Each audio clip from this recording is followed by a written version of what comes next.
Belagavi ticket ಆಕಾಂಕ್ಷಿ ಆಗಿದ್ದಾರೆ. ಈಗ ಯಾರು ಜಗದೀಶ್ ಶೆಟ್ಟರ್ ಮಾಜಿ ಮುಖ್ಯಮಂತ್ರಿಗಳು ಕಾಂಗ್ರೆಸ್ಗೆ ಬಂದರು. ಕಾಂಗ್ರೆಸ್ಗೆ ಬಂದ ತಕ್ಷಣ ಕೆಲವೇ ತಿಂಗಳಲ್ಲಿ ಮತ್ತೆ ಅವರು ಮರು ಸೇರ್ಪಡೆ ಮಾಡಿಕೊಂಡ್ರು BJP ಜೊತೆ.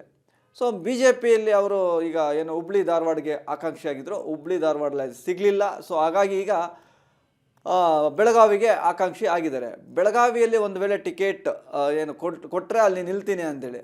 ಆದರೆ ಬೆಳಗಾವಿಯ ಶಾಸಕರು ಅಲ್ಲಿರ್ತಕ್ಕಂಥ ಕೆಲವರು ಮುಖಂಡರುಗಳು ಕೂಡ ಅವರು ಬರೋದು ಬೇಡ, ಇಲ್ಲೇ ನಾವು ಸಾಕಷ್ಟು ಜನ ಇದ್ದೀವಿ, ಇಲ್ಲೇ ನಾವು ಇಲ್ಲಿರೋ ಒಂದು ಕ್ಯಾಂಡಿಡೇಟ್ನ ನಾವು ಆಯ್ಕೆ ಮಾಡ್ಕೋಬೇಕು, ಹೊರಗಡೆಯಿಂದ ಬಂದು ಮಾಡುವಂಥದ್ದು ಏನು ಬೇಡ, ಹೊರಗಡೆ ಕ್ಯಾಂಡಿಡೇಟ್ ಬೇಡ ಅಂತ ಹೇಳ್ತಾರೆ. ಅದೇ ಗೋ ಬ್ಯಾಕ್ ಜಗದೀಶ್ ಶೆಟ್ಟರ್ ಅನ್ನೋ ಒಂದು ಕಾಳೆ ಮೊಳಗಿಸೋಕ್ಕೆ ರೆಡಿ ಆಗಿದ್ದಾರೆ.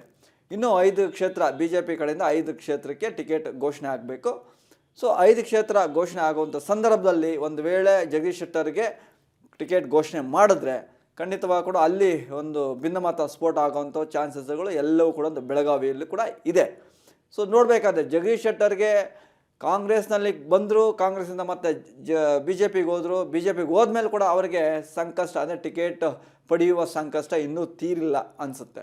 ಯಾಕಂದರೆ ಒಬ್ಬ ಮಾಜಿ ಮುಖ್ಯಮಂತ್ರಿಗಳಾಗಿದ್ದರು, ಮಾಜಿ ಮುಖ್ಯಮಂತ್ರಿಗೆ ಈ ಪರಿಸ್ಥಿತಿ ಆದರೆ ಮುಂದೆ ನೋಡಬೇಕಾಗತ್ತೆ ಯಾವುದೆಲ್ಲ ತಿರುವುಗಳು ಪಡ್ಕೊಳ್ಳುತ್ತೆ ಅಂತ. ಸೊ ಇವೆಲ್ಲವೂ ಕೂಡ ಟಿಕೆಟ್ ಏನು ಯಾರೆಲ್ಲ ಸಿಕ್ಕಿಲ್ಲ ಅವ್ರದ್ದು ಒಂದು ಕತೆ. ಆದರೆ ಟಿಕೆಟ್ ನಿರೀಕ್ಷೆಯಲ್ಲಿ ಸಿಗುತ್ತೆ ಅನ್ನೋ ನಿರೀಕ್ಷೆಯಲ್ಲಿ ಇರ್ತಕ್ಕಂಥ ಅಭ್ಯರ್ಥಿಗಳದ್ದು ಇದು ಒಂದು ಕತೆ ಆಗಿದೆ. ಸೊ ಈಗ ನೋಡಬೇಕಾಗ್ತದೆ ಮುಂದಿನ ದಿನಗಳು ಏನೆಲ್ಲ ಆಗುತ್ತೆ ಅಂತ.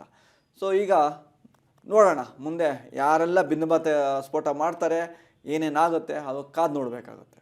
ಸ್ವಾದಿಷ್ಟತೆಯ ಸ್ವಾದ, ತಾಜಾತನದ ಆಹ್ಲಾದ, ಉತ್ತಮ ಆರೋಗ್ಯ ಮತ್ತು ಹೆಚ್ಚಿನ ರೋಗ ನಿರೋಧಕ ಶಕ್ತಿಯ ವೃದ್ಧಿಗೆ ಈಗ ನಿಮಗೆ ಸಿಗುತ್ತಿದೆ ಉತ್ತಮ ಗುಣಮಟ್ಟದ ಪೌಷ್ಟಿಕಾಂಶ Shri Vaidik millet health mix. ಇದು ಸಿರಿಧಾನ್ಯಗಳ ಸಂಪತ್ತು.